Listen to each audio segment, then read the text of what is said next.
স্বামী বিবেকানন্দ একদিন গঙ্গার তীরে হাঁটছিলেন। হঠাৎ দেখলেন একদল ছোট্ট ছেলে নদীর ধারে খেলা করছে। তারা একটা কাঠের ভেলা বানানোর চেষ্টা করছিল, কিন্তু বারবার ভেঙে যাচ্ছিল।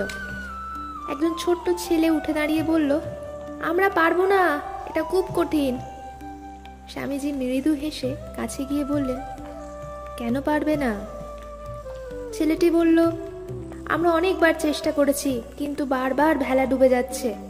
স্বামীজি মৃদু হাসলেন এবং বললেন, একটা কাজ করো, প্রত্যেকে ধৈর্য ধরে মনোযোগ দিয়ে চেষ্টা করো।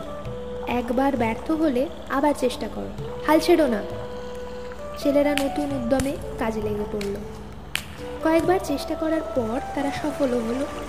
কাঠের ভেলাটি এবার সত্যিই ভাসতে লাগলো। ছোট্ট ছেলেটি উচ্ছ্বসিত হয়ে স্বামীজির দিকে তাকিয়ে বলল, আপনার কথা সত্যি, আমরা পারলাম তাহলে। স্বামীজি হাসলেন এবং বললেন, এই কথাটা মনে রেখো জীবনভর।